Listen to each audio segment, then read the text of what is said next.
Bismillahirrahmanirrahim. Assalamualaikum warahmatullahi wabarakatuh. Baik para pemirsa sekalian, semoga Allah senantiasa merahmati antum dan memperbaiki urusan kita semua dalam ketaatan dan kebaikan. Malam hari ini mudah-mudahan jadi malam yang penuh berkah. Kita akan membahas bagaimana di info yang tersebar. Kita bahas masih seputar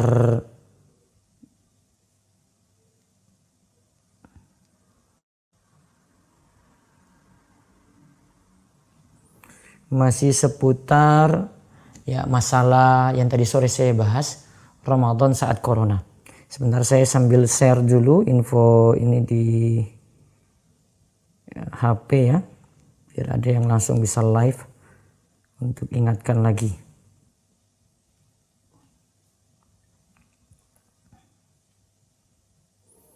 Sambil monggo, ada yang mau bertanya, silakan tulis di kolom komentar yang ada di YouTube sambil nanti saya tunggu jalannya kajian ya. Banyak yang mau nanya, barangkali saya akan bawakan satu tema nanti di sini. Sebentar.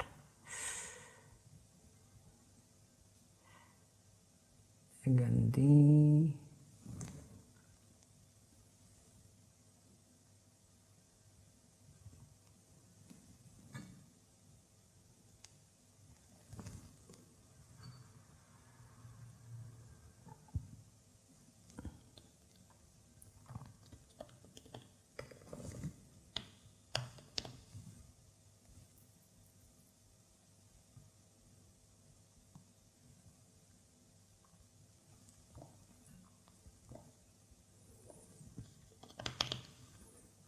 Ya, ini barangkali banyak yang mau nanya ini. Saya langsung buka di ya itu kan. Sudah banyak yang ngantri. Maaf, saya ingin keadaannya lebih santai malam ini. Maka saya buka di dapurnya sambil saya bisa ngopi, minum Milo, Milo malam-malam seperti ini biar lebih terlihat santai dan antum juga enak untuk mendengar. Saya memang seperti ini biasanya.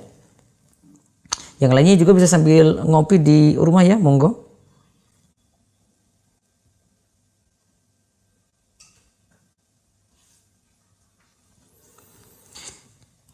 Baik, saya bacakan yang tadi sore saya baca dengan beberapa taklik atau beberapa komentar.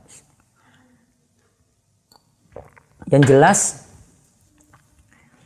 kalau diprediksi di bulan Ramadan kita masih dalam suasana wabah, jadi tetap stay di rumah. Yang pertama perlu dipahami, ini ujian bagi kita. Kita diperintahkan untuk sabar, kemudian tawakal penuh pada Allah, dan patuh pada arahan, imbauan dari orang-orang yang terpercaya dalam masalah ini. Kita tidak ikut-ikutan untuk memprovokasi. Jangan seperti sebagian orang yang malah ketika di masjid itu sudah ditutup untuk sementara, ini bukan berhenti sholat ya, tutup sementara untuk mengatasi penyebaran wabah dengan banyaknya orang yang berkumpul. Malah ada yang tidak setuju sampai memprotes ini, masjid dipaksa-paksa untuk dibuka, ya digedor-gedor pintunya supaya tetap sholat Jumat dilaksanakan. Orang kita percaya sama orang-orang yang memang tahu tentang masalah ini. Dia punya kepakaran, punya keahlian, sehingga bisa menilai nantinya mana yang pas untuk rakyat Indonesia. Dan ini ingat ya, sudah terjadi di negara yang lainnya juga ya, bukan di negeri kita saja. Di negara yang lain seperti itu juga. Negara lain ada imbauan-imbauan yang sama seperti di negara kita. Contoh di kerajaan Saudi Arabia juga seperti itu. Padahal ini negara yang notabene kuat agamanya gitu. Jadi kita perlu sadari. Ya, tidak perlu kita paksakan diri untuk saya tetap ngotot nih pergi ke masjid nih. Saya tetap ngotot nih sholat Jumat di masjid nih. Di rumah ini rasanya kurang afdol. Kita kadang mengandalkan logika kita, namun Logika kita ini terbatas, kita bukan ahlinya di situ. Sehingga perlu banyak masukan, saran-saran dari orang yang pakar, orang yang ahli di sini. Yang tahu maslahat dan mudarat saat ini gitu loh. Kalau mereka memberikan saran, ya kita ikuti. Maka percaya sama orang-orang yang kompeten dalam hal ini. Jangan percaya berita-berita hoax, jangan percaya dari berita-berita yang tidak pas ya. Tolong ditimbang-timbang. Nah, ini kaum muslimin harus mengamalkan ayat ya ayyuhalladzina amanu in ja'akum fasiqun binaba'in fatabayyanu an tusibu qauman bijahalah fatusbihu ala ma fa'altum nadimin. Coba lihat yang awal-awal ayat dikatakan wahai orang yang beriman. Ya, dikatakan ketika datang orang fasik padamu, cross check dulu. Fatabayyanu, cari kejelasan. Jangan terima mentah-mentah. Kita nih kadang nih dengar berita virus corona itu kalau jenazah akibat dari virus ini datang nanti bisa menyebar nih satu kampung. Maka respon masyarakat dikarenakan mendengar berita semacam ini, mereka menghalangi jenazah-jenazah COVID-19 itu untuk masuk ke wilayahnya untuk dikuburkan. Padahal kan yang namanya virus itu kan harus ada inang. Ya. Tempat untuk dia itu berkembang di situ. Kalau inangnya sudah mati ya sudah, virusnya nggak berkembang lagi. Itu kan pakar sebut kayak begitu. Kita nggak pakar dalam hal ini, jangan banyak bicara gitu loh. Serahkan pada ahlinya. Ya, maka sekarang ini kita belajar hidup lebih ilmiah, hidup ya lebih dengar informasi dengan selektif, tidak asal-asalan kita itu terima-terima berita, enggak, ditimbang baik-baik. Ya, apalagi cuma jadikan sumbernya itu dari berita Facebook, ya cuma orang yang share video dan itu potong-potongan yang enggak jelas, atau share via WhatsApp gitu. Jangan diterima mentah-mentah seperti itu sampai ada kejelasan. Nah, di sini saya bacakan ulang ya, dari yang sore yang saya jelaskan tentang panduan ibadah Ramadan dan Idul Fitri di tengah pandemi wabah COVID-19. Ini surat edaran dari Kemenak nomor 6 tahun 2020. Ini sebutkan umat Islam diwajibkan menjalankan ibadah puasa di bulan Ramadan dengan baik berdasarkan ketentuan fikih ibadah. Jadi kita punya kewajiban tetap jalankan. Puasa tetap puasa. Allah perintahkan Al-Baqarah 183. Ya ayyuhalladzina amanu kutiba alaikumusiyam kama kutiba alal ladzina min qablikum la'allakum tattaqun. Wahai orang yang beriman, kutiba alaikumusiyam, diwajibkan bagimu berpuasa, bagi kalian berpuasa sebagaimana diwajibkan pada orang-orang sebelum kalian. Agar kalian bertakwa, maka puasa itu untuk mencapai derajat takwa.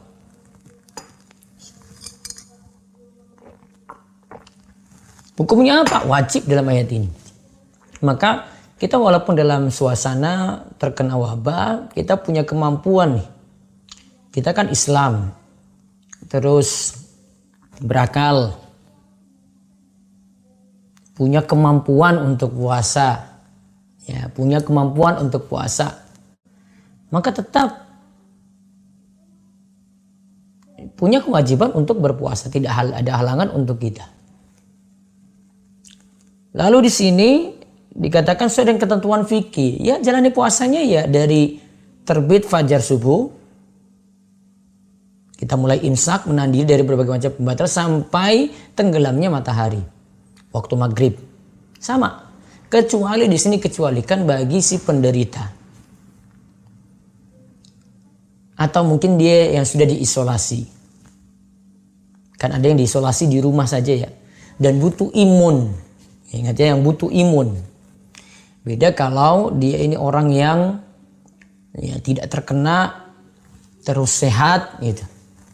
Namun kalau dia ini orang yang sedang butuh untuk diasingkan, diisolasi, harus di ruangan tersendiri, butuh imun, butuh kekuatan untuk melawan virus ini karena sudah statusnya PDP, suspek, atau sudah positif Kalau berat dia, maka yang dia jalankan adalah firman Allah, wa man kana maridun aw ala safarin fa iddatum min ayyamin ukhar. Siapa yang sakit aw ala safarin, atau dalam perjalanan jauh, lantas tidak puasa, fa iddatum min ayyamin ukhar, maka dia hendaklah ganti puasanya itu di hari yang lainnya. Fa iddatum min ayyamin ukhar, dia ganti puasa di hari yang lainnya. Kita kuat nih, kita mukim, nggak lagi pergi kan, kita nggak sakit, kita sehat, ya, maka kita tidak jalan ayat ini. Namun bagi yang sakit tadi, yang berat, dia jalani puasa, dia fa'iddatum min ayamin ukhar, di hari lain dia qadha puasanya, bayar utang puasanya.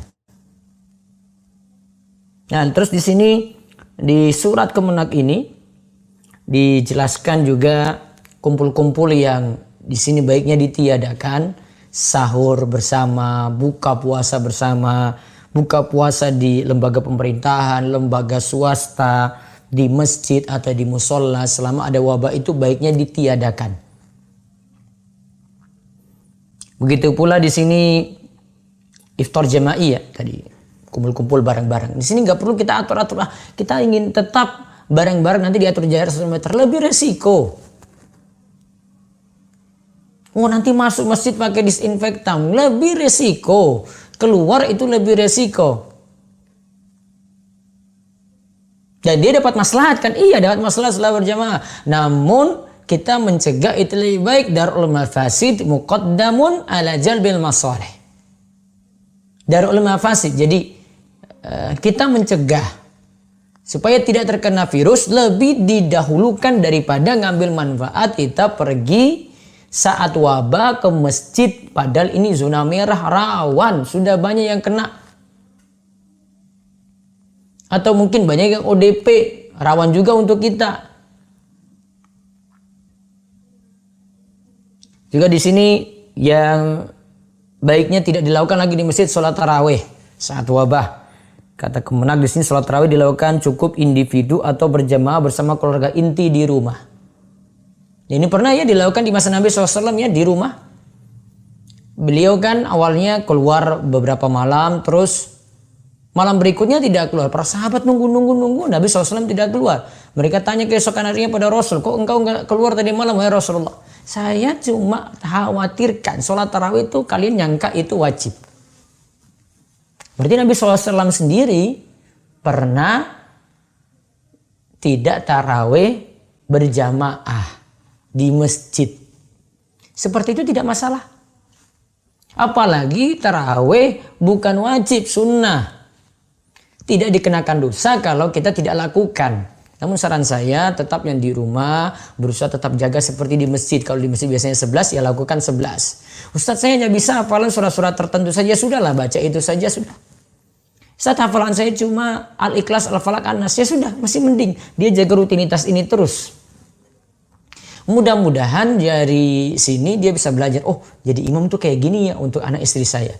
Oh, saya ini harus ada tambahan surat nih untuk jadi hafalan. Gitu jadinya. Dia prinsipnya jadi seperti itu. Terus di sini tilawah atau tadarusan dilakukan di rumah masing-masing. Ya, untuk menyinari rumah dengan tilawah Al-Quran. Nah, ini kan masih bisa kita lakukan. Karena tilawah itu juga, tadarusan juga tidak harus di masjid gitu loh. Kita ada di rumah, bahkan mungkin kita di rumah lebih banyak konsen ini. Oh, ya. Mungkin tidak terlalu banyak aktivitas seperti kalau kita itu masuk masjid gitu. Atau kita butuh penyesuaian. Dulu saya biasanya di masjid, Ustadz, saya kok di rumah kayak enggak ini. Ya sudah, sekarang butuh penyesuaian karena keadaan.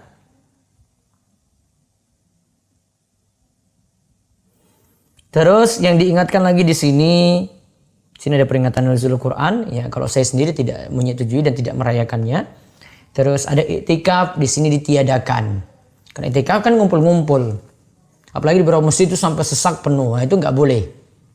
Saat wabah di sini itu ditiadakan demi maslahat.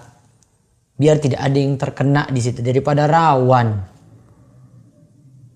Kemudian tidak melakukan tarling tarawih keliling. Ya, takbiran keliling, Juga di sini kalau masih ada wabah sampai Idul Fitri nantinya, nanti ada fatwa MUI juga nanti akan keluar untuk membahas hal ini. Ya, sholat Idul Fitri nanti tidak dilazimkan secara berjamaah di lapangan, juga tidak di masjid. Nanti ada pemberitahuan MUI selanjutnya. Kalau mau lihat beberapa fatwa seperti tadi sore saya jelaskan, bisa melihat ada pendapat yang katakan kalau luput dari sholat Id maka gantinya itu adalah sholat 4 rakaat kata Ibnu Qudamah, mau salamnya 2 kali atau salamnya 1 kali. Namun itu bagi jamaah Id ada. Terus ada mungkin yang bangun kesiangan dia nggak sholat Id, nah dia ganti itu. Namun masalahnya sekarang sholat Id ditiadakan. Perlu ada qadha di situ. Kalau lihat dari penjelasan Syekh Khalid Al-Musyaiki ketika bahas tentang masalah fikih terkait dengan virus corona, ya katakan sih nggak perlu qadha. Ini sebagaimana fatwa dari Syekhul Islam Ibnu Taimiyah. Ya berarti sholat Id ditiadakan gitu saja. Namun kata beliau tetap saat itu takbir. Saat dari malam, ya malam Idul Fitri ketika maghrib, ya sampai nanti paginya kita takbir. Kemudian kita tetap ya mandi pagi itu. Kemudian berpakaian yang terbaik, ya walaupun cuma di rumah saja. Kemudian kita tetap saling mengucapkan selamat tahniah. Selamat Idul Fitri ya, taqabbalallahu minna wa minkum. Ini tetap dilakukan. Ya, ini tidak ditinggalkan. Sunnah ini tetap dilakukan. Terus yang diingatkan lagi oleh MUI pesantren kilat. Nah ini kan biasanya ada di sekolah-sekolah, tidak perlu. Lalu diingatkan lagi silaturahim tidak perlu berjumpa langsung. Sekarang bisa lewat call, telepon. Sekarang bisa lewat video call. Sekarang bisa lewat conference. Sekarang bisa lewat Zoom. Ya mungkin keluarga semuanya disuruh masuk Zoom bareng-bareng gitu. Kemudian komunikasi gitu. Selamat ya gitu. Kayak kumpul gitu lah. Karena masalah kita ketika mesti kumpul gitu. Boleh jadi di antara keluarga kita ada yang memang dia terkena tapi imunnya kuat sehingga pengaruh pada yang lainnya gitu. Lalu yang diingatkan lagi di sini tentang masalah zakat. Ya, kalau zakat yang biasanya kita bayar zakat fitrah baiknya tetap dibayar nanti menjelang Idul Fitri. Walaupun dalam pendapat mazhab Syafi'i boleh dimajukan ke awal Ramadan. Sedangkan zakat mal kalau seandainya kita biasanya rutinitasnya itu bayar di bulan Ramadan boleh dimajukan dari pembayaran di bulan Ramadan. Ya, boleh dimajukan dari waktu haulnya, itu tidak ada masalah. Ya, jadi ini beberapa poin sebenarnya saya belum bahas lengkap. Ya, saya ingin bahas nanti dalam tulisan sendiri. Mungkin kalau tulisannya sudah jadi saya bedah lagi. Ya, kalau mungkin waktunya mau lebih lama saya bahas lebih lama. Yang jelas mudah-mudahan yang singkat ini bermanfaat. Nanti dari masukan antum-antum yang tanya nanti di kolom komentar, mudah-mudahan saya nanti bisa masukkan juga di buku saya nanti untuk pecahkan masalah-masalah yang ada. Baik, saya langsung masuk tanya jawab. Waktu sisa 8 menit nih kalau setengah 9. Kita besok juga masih tetap ya. Ada kajian, tema belum keluar. Saya tentukan malam ini. Sepertinya nanti kaitannya dengan tema puasa. Sorenya jam 4 seperti biasa untuk para jomblo yang muda-muda. Itu ada kajian dari Kitab Bulughul Maram, Kitabun Nikah. Tema besok itu tentang para jomblo diundang makan saat walimah. Nah, nanti Imam Ibnu Hajar dalam kitab Nikah Bulughul Maram itu bahas tentang adab-adab makan ternyata. Jadi bukan hanya resepsi itu tentang acara isinya itu apa, namun karena situ ada makan-makan, diajarkan adab makan di dalam kitab Bulughul Maram. Sampai besok nanti ketemu jam 4 sore ya. Standby makanya di YouTube, di subscribe biar tahu nanti kalau ada reminder jadwal di situ. Nanti saya biasanya sudah siapkan thumbnailnya di sini sehingga tahu jadwalnya jam berapa. Ana mau bertanya ini dari Akbar Raka. Lebih baik kita bermazhab atau langsung mengikuti Rasulullah? Pemahaman tidak bisa juga kita katakan mutlak ikuti Rasul gitu ya. Karena orang butuh memahami. Memahami ini ada orang yang lebih berilmu. Kita kadang pahami tekstual saja, namun ada yang lebih berilmu daripada kita. Ya. Wa fawqa zu ilmin alim. Di atas orang yang berilmu kan ada yang lebih berilmu lagi. Maka ulama tentu saja lebih memahami dalil itu karena dia bisa kompromikan dengan dalil lain, karena dia bisa timbang-timbang, dia punya banyak penguatan dalil, dia tahu mana dalil yang lebih kuat gitu, ya. Maka tetap kita pakai bimbingan para ulama untuk memahami hadis. Saya tidak suruh memahami secara mutlak karena setiap orang tidak punya kemampuan ijtihad. Bahasa Arab dia nggak punya pemahaman, dia cuma pakai kitab terjemahan. Memahami dalil juga mesti memahami ada dalil yang sifatnya umum, ada dalil yang sifatnya khusus gitu. Kemudian ada kompromi-kompromi dalil, ini kontradiksi dengan ini. Ada juga mesti kita pahami dalil itu ada yang sahih, ada yang dhaif. Kan harus ada orang yang pakar yang bahas itu, nggak setiap orang ya itu bisa membahas. Ya, sehingga tidak boleh, atau saran saya memang tidak pas orang awam langsung nyatakan dirinya saya langsung pelajari hadis tanpa panduan ulama. Dan dari dulu ulama tidak ada yang pernah mengaji seperti ini itu. Langsung kuasai dalil. Enggak, dia punya background ilmu sebelumnya. Dia itu kuasai mazhab dulu. Maka tetap dengan bimbingan ulama. Ya. Dan saya kurang setuju kalau mazhab itu ditolak mentah-mentah. Mazhab itu untuk membantu dalam belajar. Pahami itu ya para ikhwan sekalian ya. Mazhab itu membantu dalam belajar. Sehingga kita punya pemahaman lebih bagus gitu. Karena ulama ada yang sudah berilmu yang bantu kita untuk paham. Jadi kalau saya sendiri punya prinsip tetap saya pelajari mazhab. Saya tidak setuju pada sebagian yang nyatakan kita tolak mazhab mentah-mentah karena mazhab tidak berdalil gitu. Kita harus ikuti Rasul. Iya, ikuti Rasul, benar. Namun kan untuk memahami hadis itu kan butuh pemahaman yang lain gitu loh. Yang lebih paham ini. Sama Al-Quran gitu ya. Kita baca Al-Quran tekstual saja nggak bisa loh itu. Untuk paham. Ada kitab tafsir yang para ulama punya dukungan ini gitu loh. Sama juga dengan hadis. Hadis itu ada kosakata yang kita orang awam tidak bisa pahami. Cuma baca tekstual dari terjemahan juga tidak bisa pahami. Ya, maka tetap saran saya ya, dengan rujukan para ulama. Saat misal 5 tahun yang lalu pernah punya utang puasa. Apakah sekarang masih harus diqadha? Iya dong. Tetap utang. Nggak bisa dengan dia tobat saja. Ini tetap dianggap utang layaknya orang punya utang uang gitu. Utang uang kan nggak bisa pakai afwan saja kan, bayar kalau disuruh bayar. Maka tetap dia bayar karena masih punya kemampuan di sini. Ustaz, jika tahiyat awal apakah posisi mata melihat telunjuk? Iya, sama dengan tahiyat akhir melihat pada jari telunjuk. Ya. Terus apa hukum makan makanan seperti ruahan dan bancaan lainnya? Hukumnya di sini saya lihat dari maslahatnya dulu ya. Kalau memang mau menolak langsung ya bisa tidak makan sama sekali. Namun kalau pandang di situ ada timbang-timbang, oh kalau saya tolak depan dia bisa masalah nih. Ya, maka bisa timbang-timbang. Tergantung keadaan orang ya. Kalau dia nggak mau ya sudah kasih ke orang yang lainnya yang lebih membutuhkan. Apa hukumnya menerima uang tips? Ya asalnya tidak boleh. Kalau memang kita sudah ada gaji untuk pekerjaan kita tersebut. Mohon nasihatnya untuk saya menyikapi ibu yang beliau agak keras kepala dan tidak mau menerima nasihat. Sabar. Orang tua itu karakter macam-macam ya. Dan dia bertambah usia juga punya karakter yang berbeda.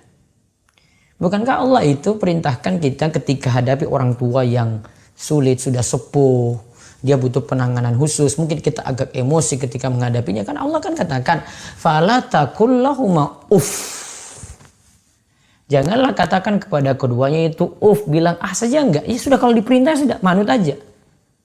Dia kadang maki-maki kita, kadang memarahi kita merasa enggak punya salah gitu. Sabar. Enggak boleh bantah lagi dengan suara keras. Ya. Katakan dia bodoh, katakan dia itu apa gitu, kata-kata yang enggak pantas keluar dari seorang anak, apalagi orang yang biasa ngaji. Enggak boleh, harus sabar. Resiko anak seperti itu. Ya, posisi kita sebagai anak seperti itu.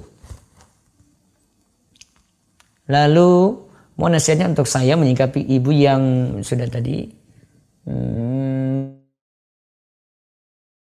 selesai sholat id tidak perlu.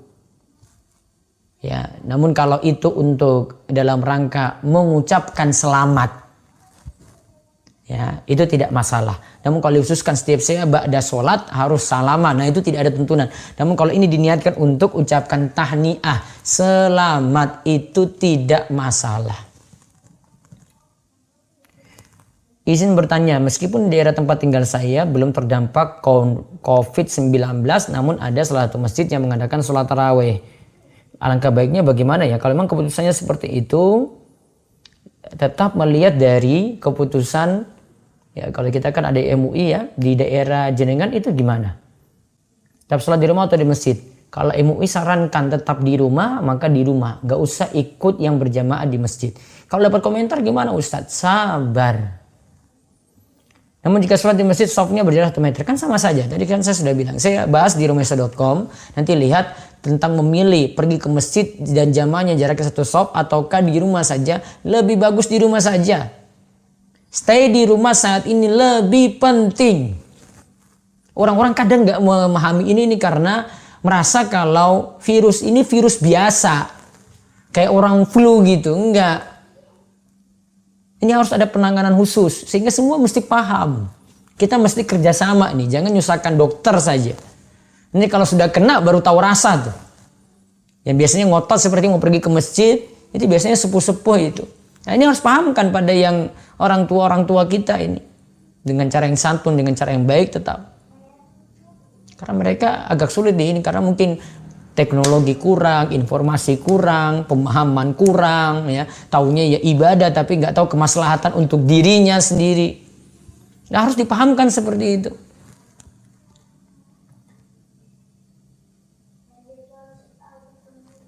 Terus ini kayaknya malam ini nggak selesai nih.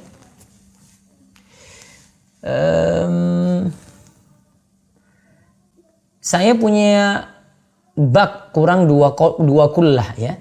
Kemudian 2 kullah berarti 200 liter ya. Kemudian saya lihat ada lapisan minyak di sedikit sebesar pentul jarum. Tapi saya tidak bisa memastikan itu minyak. Sedangkan hari ini air hanya saya pakai mandi dan nyuci. Apa jadi mustakmal?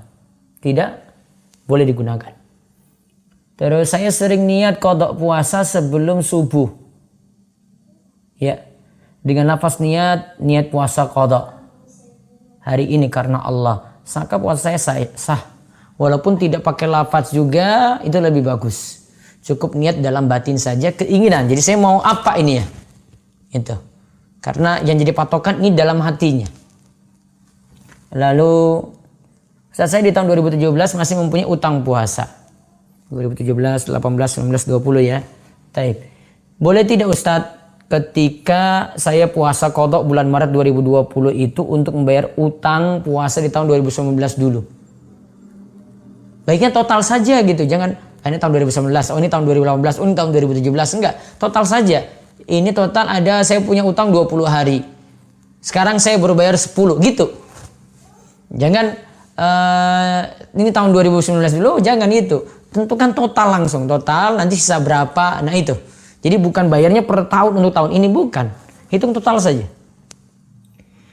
Terus apa hukum menyanyikan lagu Aisyah tanpa musik? Saya saja nggak pernah dengar. Antum tanya saya tentang masalah ini, nggak pernah dengar. Dan itu juga tidak mencerminkan kita itu cinta pada Aisyah, dapat pahala gitu. Perlu dipahami bahwasanya mengagungkan sesuatu itu tidak mesti dengan nyanyi. Ingat kalau prinsipnya saya ibadah itu harus dengan nyanyi. Ini prinsipnya orang sufi. Ya. Dan Nabi SAW tidak pernah ajarkan kayak gitu. Jadi tolong timbang baik-baik. Cukup mengetahui tentang keutamaannya saja sudah bagus. Ustaz, anak dan istri masih tinggal di rumah ibu. Karena ibu sakit stroke hampir 3 tahun. Apakah anak tetap tinggal di rumah ibu atau cari kontrakan dengan istri? Mudah-mudahan istri bisa sadar di sini dan mau menerima. Ya, bagus tetap menjaga orang tua. Usia ideal buat masukkan anak ke pondok usia berapa? Usia SMP, jangan usia SD. Itu lebih aman. Bolehkah mengakhirkan sholat tarawih? Boleh-boleh saja. Kalau di rumah juga terserah antum. Namun biasanya kalau sholat tarawih, dan ini lebih memudahkan orang dalam rumah juga ya, terutama anak-anak ya, dilakukan pada awal malam. Karena kalau dilakukan pada akhir malam biasanya anak-anak pada ngantuk. Jadi timbang-timbang. Bagaimana menasihati orang tua yang secara tidak langsung kebiasaan ziarah kubur sebelum Ramadan? Kalau sekarang saranin aja. Ya, Bu, jangan banyak-banyak keluar, cukup doa di rumah saja gitu. Karena tidak ada khususan juga ziarah kubur sebelum Ramadan. Afwan mau bertanya, apakah ketika kita mati maka kita merasakan kita seakan-akan sedang bermimpi? Wallahu a'lam, saya nggak tahu dan belum tahu dalilnya juga. Sebaiknya kalau sholat tarawih di rumah berapa rakaat? Ya, tadi 11. Dan sholatnya dikencangkan atau dipelankan. Kalau mau dijaharkan. Sifat sholat siang itu lirih. Karena kita banyak kesibukannya. Kalau sifat sholat malam kita butuh suara supaya lebih menghibur kita. Maka sholat tarawihnya tetap dilakukan dengan jahar. Itu lebih bagus. Apa hukumnya mengadopsi anak Ustadz? Apakah jika kita masukkan anak adopsi ke dalam kartu keluarga, ini nggak boleh, ya. Tapi nanti di situ ditulis kalau ada ketentuan dari pemerintah anak angkat gitu. Itu bukan anak kandung. Kalau itu menjadi anak kita secara hukum berarti bohong di sini, nggak boleh, kedustaan. Dan ada larangan mengklaim seperti ini. Hadis yang menjelaskan larangan pakai cincin yang diukir tulisan Muhammad Rasulullah. Karena di al-shop ada cincin yang bertuliskan seperti itu. Ini biasanya cincin untuk tabaruk, kalau berkah, ini tidak boleh untuk dipakai. Untuk sholat tahajud 2 rakaat, lalu sholat witir 1 rakaat, tahajud 2 rakaat, iya, witir 1 rakaat, apakah boleh? Boleh. Dan sholat tersebut haruskah diberi pemisah berupa doa atau zikir? Terserah, boleh. Ada pemisah, boleh juga langsung lanjut.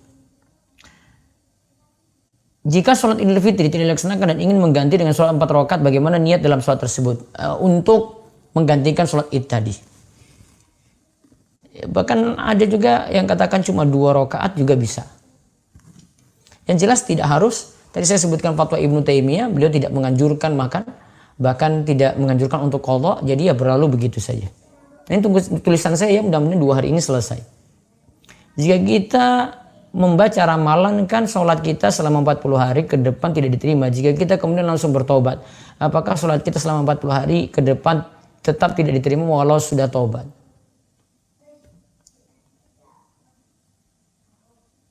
Wallahu alam ya, ini saya perlu cek lagi tentang pemohon ulama tentang hal ini. Bolehkah kita mengikuti tes yang dimana hasilnya keluar sifat-sifat kita dan saran profesi?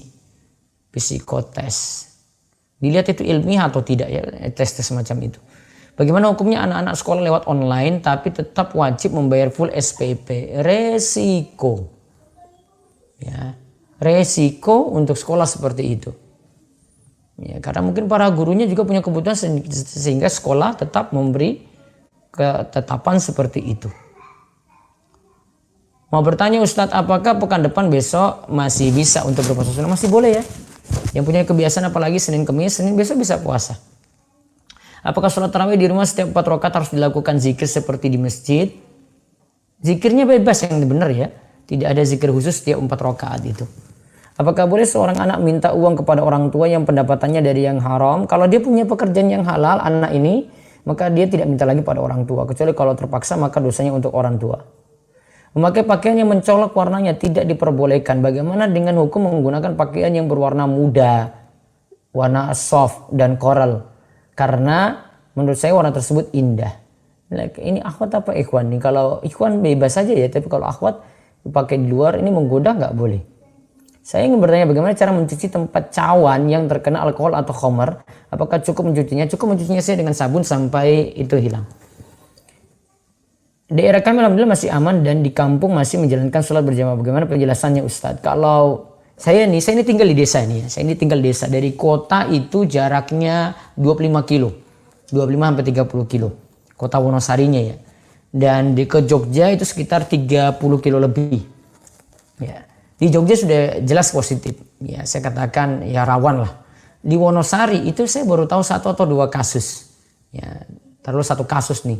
Jauh dari tempat saya itu sekitar 20 kilo. Ya. Namun di sini tempat saya ini karena banyak yang ODP, ya, walaupun sudah berlalu 2 minggu, saya tetap putuskan amannya tidak berjamaah dulu di masjid. Antisipasi daripada kena baru menyesal. Ya, jadi dipahami seperti itu. Ini nggak main-main nih ini ya. Ya. Dipahami seperti itu. Saya udah berulang-ulang terangkan kayak begini. Ini nggak main-main virus ini. Kita cari sebab seperti itu. Terus sebaiknya pada bulan Ramadan baca Al-Quran dari awal atau melanjutkan bacaan Al-Quran kita. Bisa melanjutkan bacaan, bisa juga mulai dari awal lagi, nggak masalah. Terserah mau milih yang paling bagus yang mana. Apakah puasa saya batal ketika saya berbuka karena diberitahu teman sudah azan maghrib, namun saya tidak mendengar dan ternyata 2 menit kemudian masih baru azan. 2 menit masih terlalu dekat ya, jadi puasa tetap sah. Apakah boleh memutar murotal melalui speaker masjid yang tujuannya agar masyarakat sekitar bisa ikut murojaah? Jarang seperti mau murojaah ya. Yang benar itu cuma diputar saja. Biasanya mau masuk waktu sholat 5 waktu, dan baiknya tidak lakukan seperti itu. Banyak ganggu orang nantinya. Jika merutinkan sholat tarawih sebanyak 23 rakaat, apakah diperbolehkan? Boleh. Saya memilih pendapat sholat tarawih tidak dibatasi jumlah rakaatnya. Bisa memilih 11, bisa memilih 23. Bagaimana hukumnya membaca zikir pagi petang bersama dengan melakukan aktivitas? Boleh seperti itu. Main futsal tapi memakai celana di atas dengkul. Nggak boleh kelihatan pahanya. Namun tidak ada perempuan di tempat itu. Bukan masalahnya tidak ada perempuan. Ini sama laki-laki tetap nggak boleh. Terus sebagian umat Islam di beberapa masjid sebelum melaksanakan sholat tarawih ada yang melaksanakan iftitah dulu 2 rakaat secara jamaah. Iftitah ada kalau untuk sholat yang dilakukan di malam hari setelah tidur, butuh ada sholat pembuka. Nah, itu yang lebih tepat dalam masalah ini. Dan ada fatwa dari Syekh Muhammad bin Shalih Al-Utsaimin tentang hal ini. Namun kalau ada yang melakukan ya biarkan saja. Izin bertanya Ustadz, apakah boleh mendengar Al-Quran sambil bekerja seperti desain dan lain? Boleh, namun sebaiknya sambil disimak itu lebih manfaat. Kalau orang tua tinggal di rumah adik, ya karena rumahnya terkena musibah, anak-anak laki-laki, apa harus anak carikan kontrakan tapi tabungannya nggak cukup karena banyak kebutuhan anak dan lainnya? Sesuai kemampuan. Kalau memang orang tua terpaksa tinggal di rumah kita, ya sudah. Mudah-mudahan itu bentuk bakti juga pada orang tua. Bagaimana jika ada seorang ikhwan yang mengajak ta'aruf tetapi dia tidak semanhat? Cari yang semanhat biar manfaat juga untuk agama kita. Salat 11 atau 23 bisa milih dua-duanya. Yang penting tumak nina tidak cepat-cepat. Terus mengerjakannya 22 atau 44. Ya boleh memilih 22, boleh memilih 44 juga. Saat ta'aruf harus menceritakan dosa masa lalu kita yang buruk kepada calon pasangan kita ataukah tidak? Tidak. Yang sudah ditutupi, tutup. Nggak mesti diceritakan. Dan setelah saya sudah bertobat. Ya sudah, nggak usah diungkit. Kalau tidak ada membuat pernikahan ini jadi cacat, ya nggak masalah. Nah, nggak masalah didiamkan, tidak diceritakan. Dengan adanya aturan bahwa tidak adanya iftar bersama, apakah boleh jika DKM tetap memberikan bingkisan? Boleh berikan bingkisan, yang penting aman, steril makanan tadi, tidak ada gangguan juga untuk orang-orang yang dalam rumah. Saya juga akan terapkan kayak gini, nanti dengan bungkus saya bagi ke 500 masjid, di mana nanti tiap masjid membuat di tempat tertentu untuk dipesan bagi ke jamaah-jamaahnya. Apakah ketika kita bertambah usia sunahnya berpuasa dan ketika tahiyat jari telunjuk diangkat di awal itu kenapa? Kenapa harus di awal Ustadz? Kalau saya sendiri mulai angkat jari telunjuk ketika asyhadu alla ilaha illallah sebagaimana mazhab Syafi'i. Terus mau tanya apakah kita ketika bertambah usia sunahnya berpuasa? Wallah saya tidak tahu dalilnya. Kalau ada yang tahu dalilnya bisa tunjukkan pada saya. Bolehkah tadi sudah sholat pengganti sholat id tadi sudah saya jelaskan, tidak perlu diganti menurut Ibnu Taimiyah, artinya tidak ada qadha. Saya minta izin download materi kajian Rumah Isra di YouTube untuk koleksi sendiri. Boleh, silahkan. Yang jelas ini tidak dikomersilkan ya video-video di sini. Apabila sholat Jumat diadakan saat kondisi seperti ini, apakah harus ada azan pengganti di musola atau masjid? Saat sholat Jumat ditiadakan ya, tetap ada azan ya. Azan dari iqamah tetap ada. Tidak dihapus di sini karena ada orang-orang yang perlu tahu waktu sholat iqamah nggak perlu. Cuma azan saja, kemudian di akhir azan tambahkan dengan lafaz shollu fi buyutikum. Saya rasa cukup. Ini sudah tanya jawabnya sudah lama banget nih. Ya, dan masih ada waktu lagi besok. Tunggu infonya di YouTube ini, makanya di subscribe, notifikasinya dinyalain. Terus bisa dilihat di Instagram kami @abdulwasikal. Nanti dapat info-info kajian untuk besok itu kapan. Jelas jam 8 malam kita selalu buka untuk tanya jawab. Moga manfaat. Kami cukupkan. Subhanakallahumma bihamdika asyhadu an la ilaha illa anta astaghfiruka wa atubu ilaik. Assalamualaikum warahmatullahi wabarakatuh.